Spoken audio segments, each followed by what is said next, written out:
something out there waiting for us. And it ain't no man.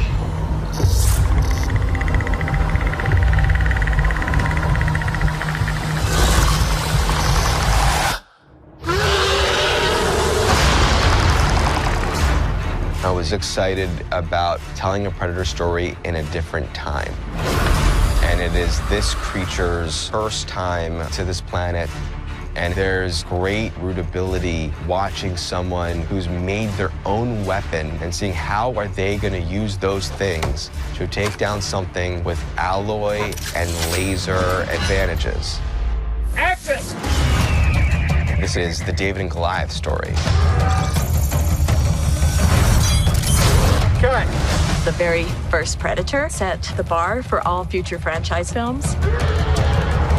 So it gives us some of that backstory and also the indigenous survival. This version of the Predator is very raw and powerful. It really fits inside of our world. It knows how to hunt. I know how to survive.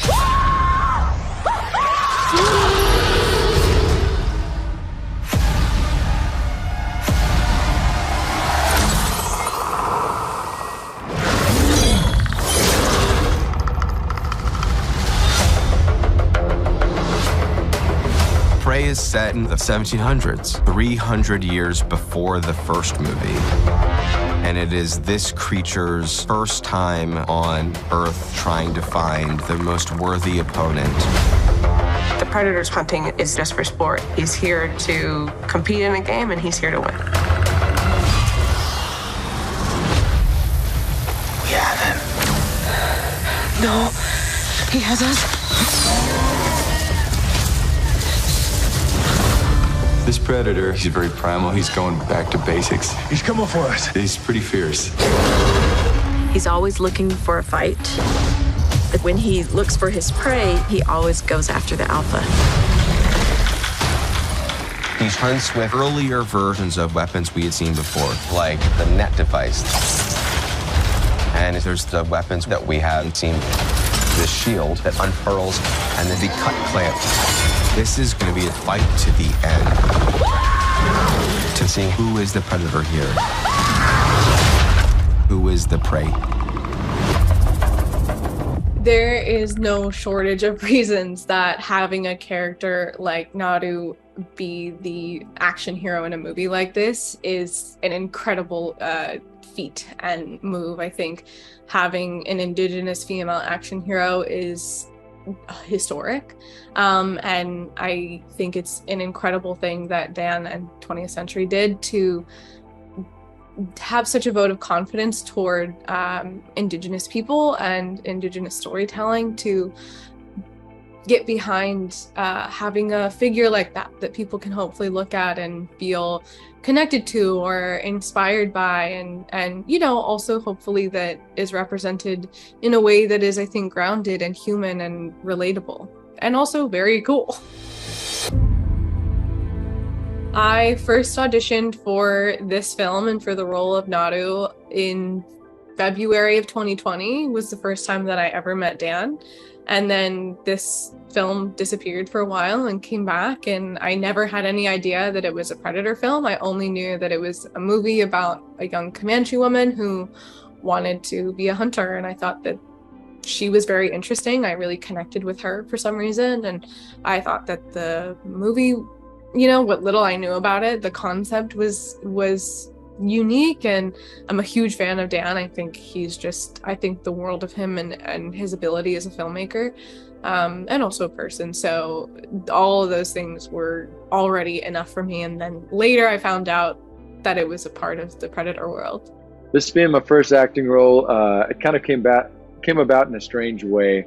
I had auditioned for kind of this open audition thing that I saw on Instagram a couple years ago, and that ended up getting canceled because of COVID. And honestly, I'm not sure how big of a part I was even meant to play in that.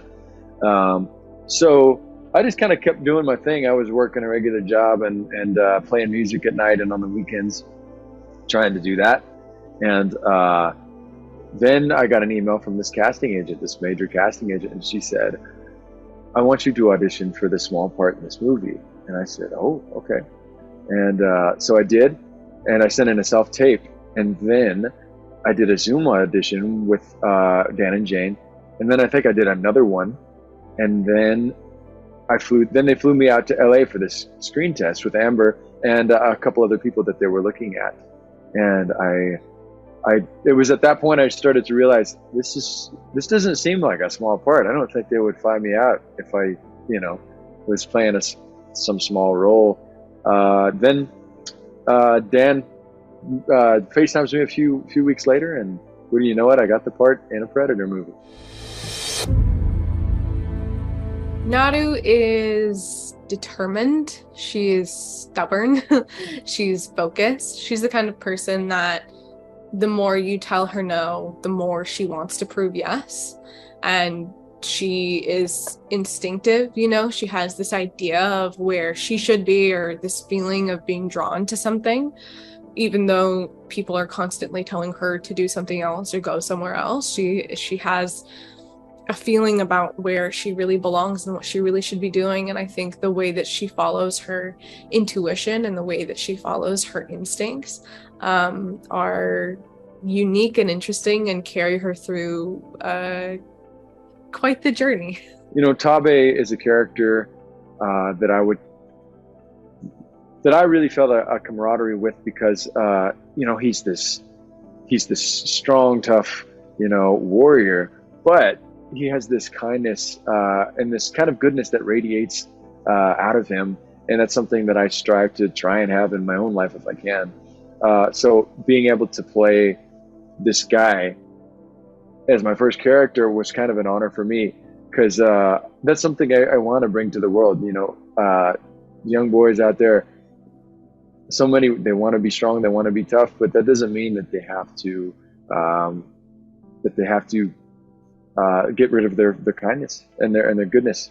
So that was an honor for me.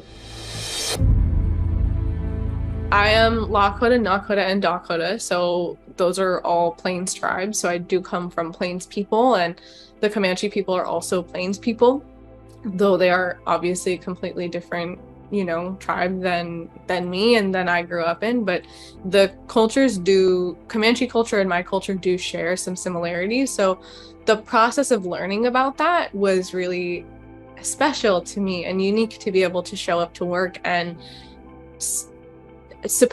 I was supposed to be learning about the Comanche people and the Comanche nation and Comanche history. And so that to me was really fun, and I really felt privileged by that. And it was amazing to learn about different things that we share, different places where we differ. And of course, if somebody were representing my people, I would take that seriously. And so representing Comanche people, I definitely took that seriously.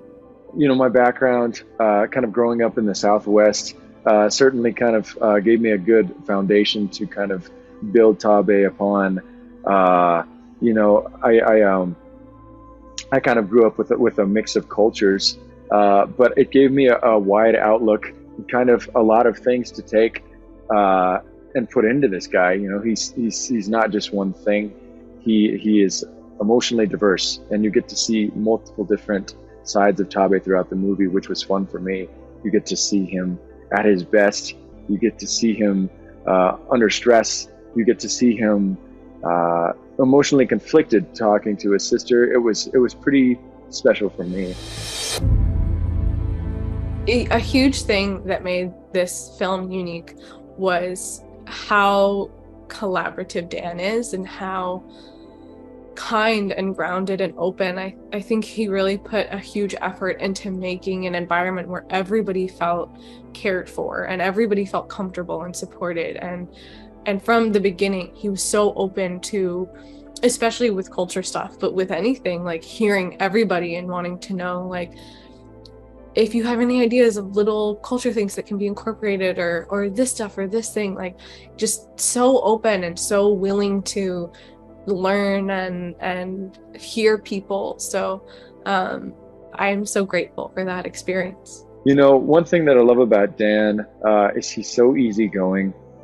you know, if anybody had any ideas, he was never too scary to approach. You know, in my last scenes, I wasn't supposed to originally have anything on my face, just the bruises and the cuts that I would have anyway.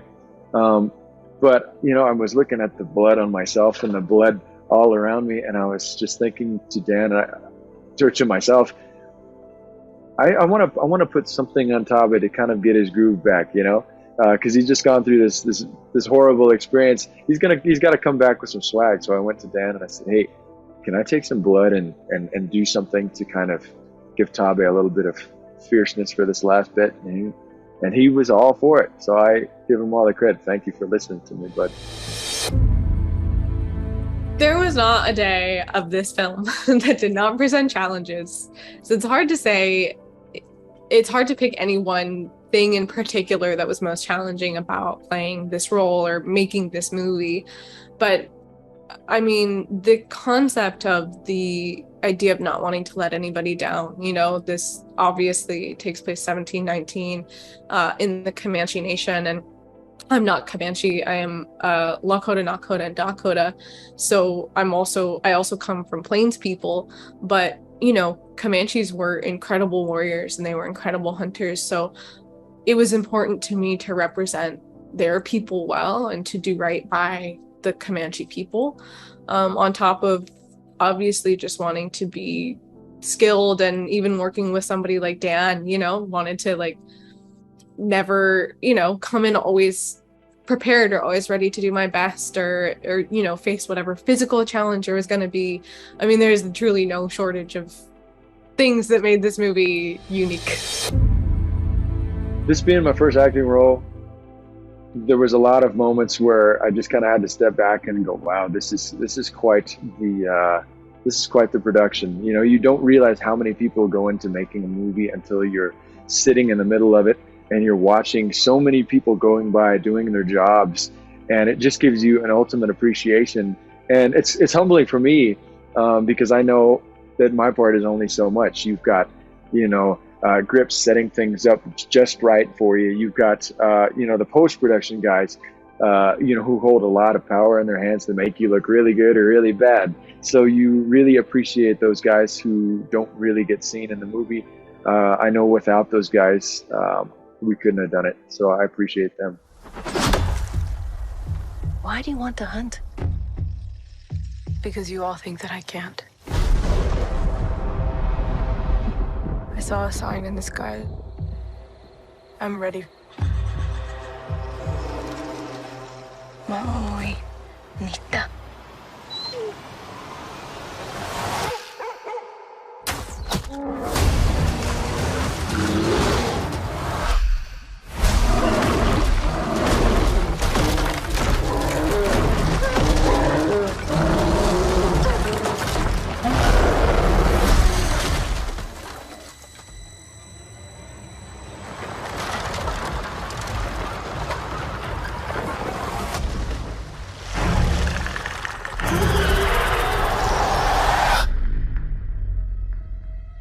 There's something out there. I'm coming with you.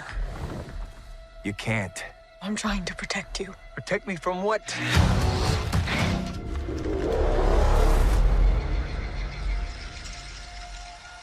It's time.